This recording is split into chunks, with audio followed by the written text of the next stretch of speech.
Olá, no Escola Viva desta semana vamos falar sobre temáticas que podem ser mais exploradas em sala de aula e que, em algumas escolas, já são disciplinas obrigatórias. Nesta edição vamos falar sobre educação financeira, educação ambiental e sexualidade no contexto escolar. Eu sou Anete Carvalho e o Escola Viva desta semana já está no ar. A educação sexual ela tem uma importância fundamental, principalmente na escola. E você vai vendo que as pessoas vão levando as informações que aprenderam na escola, levando para casa. Eu sempre tenho um cuidado de demonstrar e não só de falar, porque não adianta o discurso se eu não tenho o costume de fazer aquilo. Economia e planejamento financeiro também são assuntos para a sala de aula.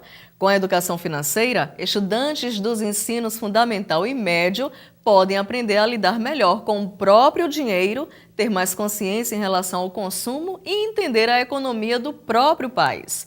E quem conversa comigo agora sobre a importância desta disciplina para as escolas públicas e privadas é Edmilson Fialho, economista e diretor executivo da Usina Negócios. Edmilson, para começar, em que momento é importante falar sobre educação financeira na escola? Acho que a educação financeira ela deve ser começada na educação básica, no princípio. A criança ela tem que aprender o valor do dinheiro, de onde vem, para que serve, como utilizá-lo da melhor forma possível.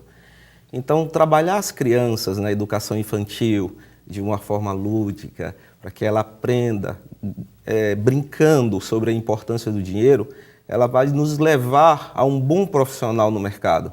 Porque todo o processo de formação, ele faz com que chegue na universidade, onde ele vai ter o final praticamente da sua carreira depois de especializações, um bom profissional, que ele entenda do mercado, ele sabe o valor do dinheiro, sabe utilizar o dinheiro e principalmente, como poupar o dinheiro.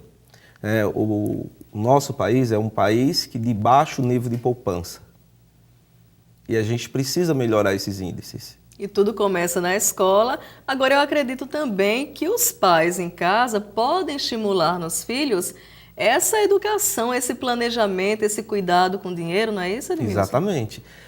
Quando a gente fala do sentido de poupar, não é poupar dinheiro, é poupar também recursos.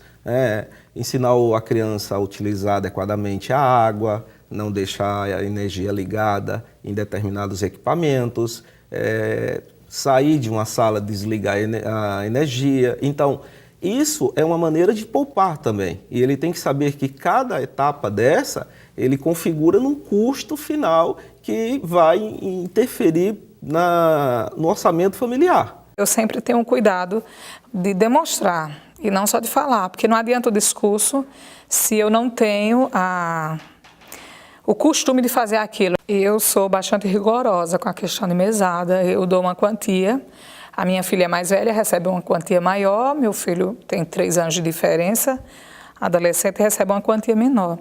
E tem que administrar, mesma coisa o uso do celular deles, então eu faço recarga, acabou. Então não tem essa história, eu quero ir para tal local, mas o meu dinheiro acabou, você me dá mais, você me empresta? Não empresto. Até porque eu educo eles para o futuro. Eu sempre digo, olha, amanhã ou depois vocês não terão mais a minha presença. Na escola, quais conteúdos o professor de matemática, por exemplo, pode abordar dentro da educação financeira? Olha, o dinheiro é uma ferramenta maravilhosa para a gente trabalhar, a forma monetária do dinheiro, Então, a gente tem que saber que uma família que ganha 100 não pode gastar 150. Então, isso é matemática básica, Porque senão vai dar negativo. Então, trabalhar essa fórmula, ela está estimulando a educação financeira. Então, o professor de matemática também pode trabalhar essa fórmula, desde a educação mais básica, ensinando que essa continha, ela tem que dar pelo menos igual, não pode dar negativo. Essa é a lição mais básica, né? Essa é a base. Edmilson, é fato que nós vivemos numa sociedade consumista, né? Aqui no Brasil, muitos jovens querem um celular mais moderno, né? Um notebook mais moderno, mais atual. Como é possível o professor, né? Dentro, claro, né, da sua disciplina e os pais em casa, logicamente, convencerem esse jovem que não é importante ter sempre o celular mais moderno, mais atual ou aquela roupa de grife? Como incutir nesses jovens essa consciência de usar bem seu dinheiro? Olha, para os jovens já é difícil, né? Porque ele já está com uma personalidade formada. A gente tem que trabalhar na criança, né? Porque o que a gente percebe é que nós estamos vivendo numa sociedade extremamente consumista e que a TV leva ao consumo, né?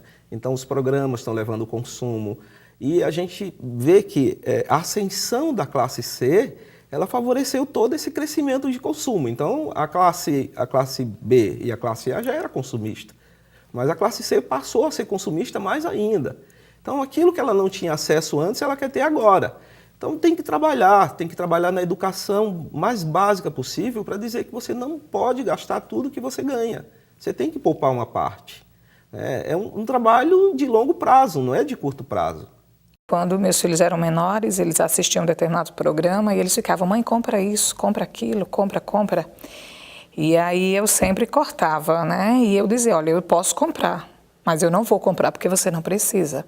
Para a gente encerrar, quais dicas, né, você daria para os nossos telespectadores? Muitos são professores, são estudantes também, para fugir das armadilhas do consumo. A gente vê que as facilidades do consumo hoje elas estão muito fortes, né? Cartão de crédito é uma ferramenta hoje, as pessoas não percebem, acham que é só passar a maquininha, mas se no final do mês chega o extrato para pagar do mesmo jeito, né? As linhas de crédito hoje que estão favorecendo aí no mercado, pagamento em 24 vezes, quando a gente vai fazer as contas, você percebe que você está pagando 2 vezes aquele produto, né? Então, se tem pressa de comprar, analise primeiro, porque você pode estar gastando bem mais do que você poderia se você comprasse à vista. Negocie melhor, porque aquela armadilha de 24 vezes sem juros, isso não existe. Tem juros sem embutido. Então, o consumidor ele tem que perceber que comprando à vista, ele vai favorecer todo um processo de enxergar melhor a sua receita.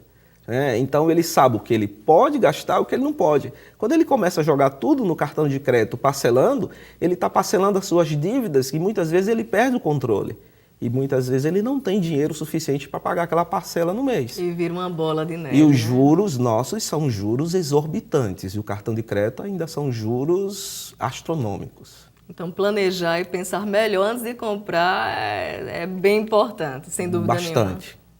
Obrigada, Edmilson, por sua presença, por sua participação no programa desta semana. Obrigado, estou sempre à disposição. Obrigada, Edmilson.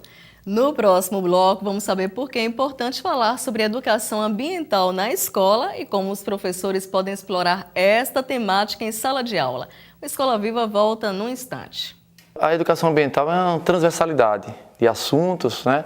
E que você pode estar atuando em todos os lugares do planeta.